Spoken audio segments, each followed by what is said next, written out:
உலகம் முழுவதும் இன்றைக்கி பக்ரீத் திருநாளை நம்ம கொண்டாடிட்டு இருக்கோம். இந்த பக்ரீத் திருநாள் வந்து தியாக திருநாள்னு சொல்லுவாங்க. ஏழை எளியவர்களுக்கு நம்ம உதவி செய்யக்கூடிய ஒரு திருநாளாக சொல்கிறாங்க.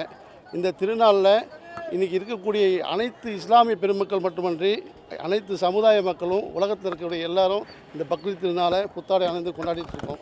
இஸ்லாமிய மக்களின் 5 கடமைகளில் ஒரு கடமையான கடைசி கடமையான ஹஜ் புனித பயணம். இந்த ஹஜ் புனித பயணம் வந்து இந்த பக்ரீத் மாதம் தான் செஞ்சிட்ருக்கோம்.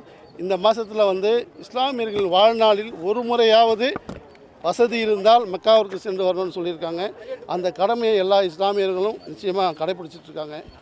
அதிமுகவுடைய சட்டமன்ற உறுப்பினர்கள் குதிரை வேற மூலமா இருக்கிறாங்க அப்படின்ற ஒரு குற்றச்சாட்டு இருக்கு. இதுக்கு என்ன பதில் சொல்ல விரும்புறீங்க சார்? மேடம், குதிரை பேரன்னு என்னென்ன கொஸ்டினாக இருக்குது? அந்த கேள்விக்கு பதில் சொல்லுங்க. குதிரை பேரம்னா என்னன்னு யாருக்கும் தெரியல. அதான் குதிரை பேரம்னா காசு கொடுத்து வாங்குறதா என்னன்னு தெரியல. இன்றைக்கி அதிமுக எம்எல்ஏக்கள் போனவர்கள் எல்லாமே நல்லா வசதி படைச்சவர்கள். அவங்களுக்கு வந்து சுய செல்வாக்குள்ள தொகுதியில் செல்வாக்கு உள்ளவங்க. அந்த செல்வாக்கால் தான் அவங்க ஜெயிச்சிருக்காங்க. பட் அவங்களுக்குலாம் இசை சுப்பையானாலும் இந்த பெரிய வசதி படைச்சவர். அவர்கிட்ட போய் குதிரை பேரன்னு சொன்னாங்கன்னா அவரே சொல்கிறார், பணத்துக்கு நான் விலை போவேன் அப்படின்னு சொல்கிறாரு.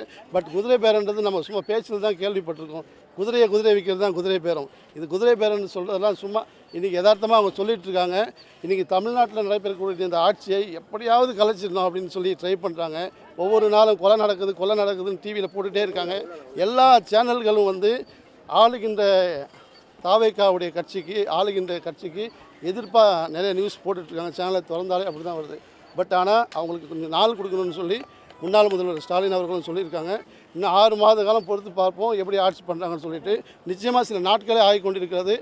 நாட்கள் ஆக தெரியும் தமிழக முதல்வர் தான் சொன்னதை செய்கிறாரா இல்லையான்ட்டு.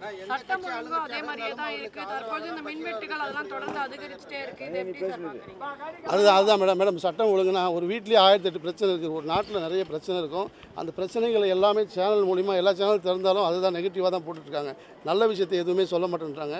நிறைய நல்ல விஷயங்கள் நடக்குது, நல்ல விஷயத்தை யாருமே சொல்ல மாட்டேறாங்க. அந்த சரி, இதே இடத்துல திமுகவோட வாட்ஸ்அப் டிபி வச்சுருந்தீங்க. இப்போ வந்து பிற்போக்கு எல்லாம் உயிருக்கும்னு ஒரு தாவேக்காவோட கொள்கையோட வாட்ஸ்அப் டிபி வச்சிருக்கீங்க.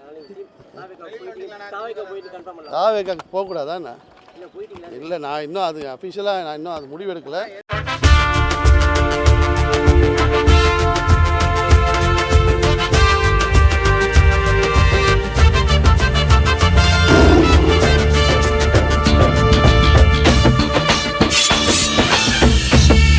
எங்கள் தேசம் ஓர் இனத்தின் பெருங்கனவு.